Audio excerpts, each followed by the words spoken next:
neza inshuti bagenzi aho muherereye hose ku mpera z'isi. Nk'uko mumenyereye nitwa Niyongabo Patrick, nkaba mfise chaîne yitwa Patrick Niyongabo. Ari umuntu ushaka gusacinga ntihashobora kuntora kuri ayo mazina yanje. Nkaba ntanguye ndabifuriza kugira ubuzima bwiza, gukomera muri ibi bihe biba bitoroshe.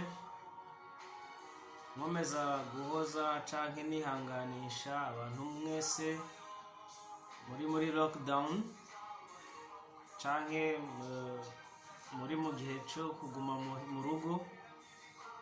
Mu kwihangana, ibintu byose bifise igihe cyo gutangura, bifise igihe bitangurira, bikagira n'igihe cyo guhera. Turizera cyane yuko vuba ku wa mbere nk'uko tubimenyereye canke uko babitubwiye ko Kigali izova muri lockdown.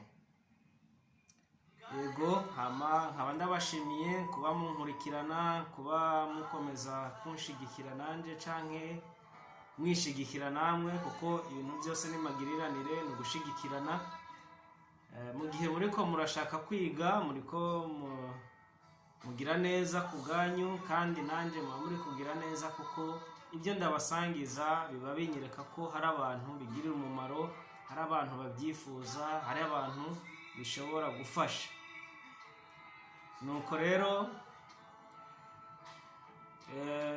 hariho kuri video ya mbere naberetse canke nabahaye iyo yerekereye kuri ku biharuro canke imibare, muri nkuko mu bisanzwe mwabibonye twahereye kuri 1 gushika kuri 10.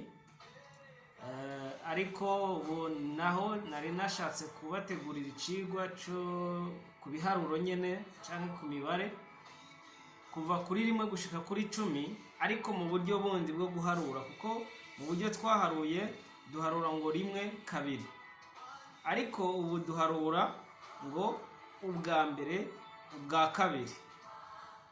Ni kuvuga n'ubundi buryo butandukanye, ni mu buryo dushobora gukoresha mu gihe uriko uragira urukurikirane rw'ibintu canke rw'abantu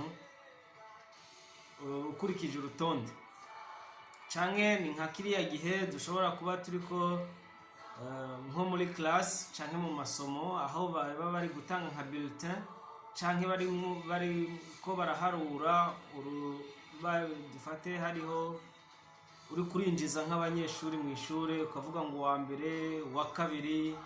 Nuko nubwo murabizi ko twiga mu Gifaransa ariko tugasobanura mu Kirundi, uyu munsi nibyo nabateguriye, nibyo nshaka ko dusangira, nibyo nshaka ko tubasangiza, kandi ndizera cyane ko biri bubafashe. Ni kuvuga ubu dutanguye n'ibyigwa byacu, turatanguye guharura. Turaharura ubwa mbere, turavuga ngo le premier, dusubiremo le premier no kuvuga uwa mbere cyangwa icyambere. Okay, hama hari ikintu nababwira kuri le premier canke ku biharuro uri kurakurikiza urutonde nk'uko mubizi, canke nk'uko ndabibamenyesha mu Gifaransa harabaho itandukaniro, harabaho différence. Itandukaniro no kuvuga différence ihari nuko habaho masculin hakaba na féminin. Mubyumve neza, no kuvuga muri masculin niba tuvuze ngo le premier canke premier, iyo ni masculin. Tugiye kuri féminin tuvuga ngo la première. Musubiremo la première, ni kuvuga ibintu byose muja guharura muharura bukoresheje féminin canke mukoresheje masculin. Ni kuvuga ugenda wongeraho ku bindi biharuro turetse kuri le premier na la première, ahandi ntibihinduka, iguma ari ibiharuro kujya nyene cyari igiharuro ariko kongeraho icyo bitwa article ariyo la canke le. Le ni mu gihari masculin, la mu gihari féminin. D'accord? Twakomeje tugeze kuri 2. 2 wongeraho im. Kuri premier twongeyeho première canke premier, hier. Hama duca tuja kuri deuxième, tuvuga ngo le deuxième canke tukavuga la deuxième. Dusubiremo le deuxième. Subiremo, murakoze. Hama tuvuge ngo la deuxième. La deuxième. Voilà. Musubiremo namwe. Kuvuga wamenye le deuxième ucushiraho la kiba coroshe. Uca mukomeza muvuga ngo le deuxième canke la deuxième mu gihe hariho féminin canke masculin. Hama tukagenda kuri le troisième. Subiremo à votre tour. Le deuxième, tuja kuri le troisième. Le troisième, subiremo. Merci. Hama tuje kuri le quatrième. Le quatrième, kuri tour yanyu, à votre tour. Subiremo le quatrième. OK? Turagiye kuri le cinquième. Le cinquième. Voilà. Tujye kuri le sixième. Encore le sixième. Merci. Tugire le septième. Le septième. Merci. Tugende kuri le huitième. Le huitième. Voilà. Komeze kuri le neuvième. Le neuvième. Voilà. Musubiremo le neuvième. Merci beaucoup. Hama tuje kuri le dixième. Ariyo le dernier. Muri video yacu hariho le dixième. Subiramo le dixième. Merci. OK. Hama tuje muri révision. Dusubiremo le premier. Twatanguye na masculin. Le premier. Hama tuje muri le deuxième. Le deuxième. OK. Hariho le troisième. Subiremo le quatrième. OK. À votre tour, le quatrième. Et encore le cinquième. Voilà. Tuje kuri le sixième. Subiremo. Merci. Tuje kuri le septième. Tuvuye kuri le septième, tuje kuri le huitième. Subiremo na kumwe nanje.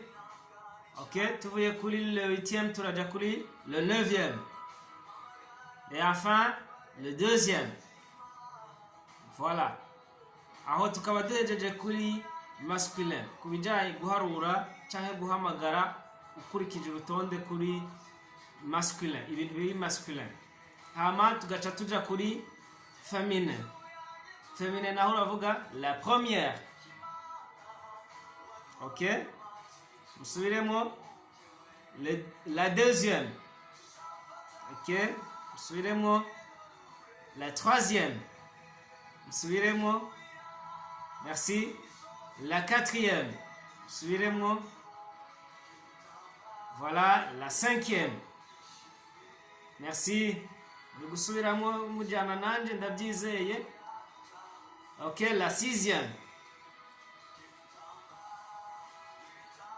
Twagiye la septième. Tuvuye kuri la septième, turaja kuri la huitième. Merci. Tuvejeje huitième, tuje kuri la neuvième. la 9e et enfin la 10e.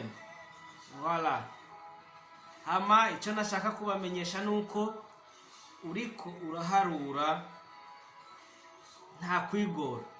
Ni bya bindi twize uvuga ngo 1 2 jusqu'à 10. Hama ukongeraho mu gihe ari premier cyangwa première wongeraho hier.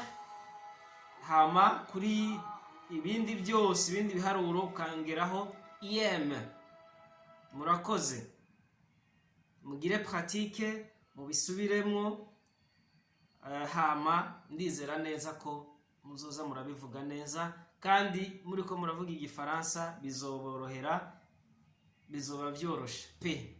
Nta kintu kigoye, mube flexible, mubyumve, mworoshe ubuzima. Igifaransa kirorosha ubuzima pe. Nubwo abantu bose baba bavuga ngo biragoye ngo kwiga igifaransa, kugira iki byose n'ubushake. Ndabaremesha kandi ndabizeza ko muzobivuga neza. Imana ibahe umugisha. Hama mukomeze gusenga, Imana ikomeze kubarinda muri ibi bihe bitoroshe bya COVID-19, ariko turizera neza ko vuba kizohera icyorezo kandi bikagenda neza. Hama nkababwira ngo abantu mwese mwankurikiranye, abantu murabye iyi video pe, umuntu wese utarasubscribinga canke ngo agire partage, hama agire asabe notification, akande kuri ka kazogera yatinze canke yatevye, agenda bigire byose. Hama partage inshuti n'abagenzi bakomeze kumenya ururimi kandi bizobafasha. Imana ibahe umugisha. Murakoze.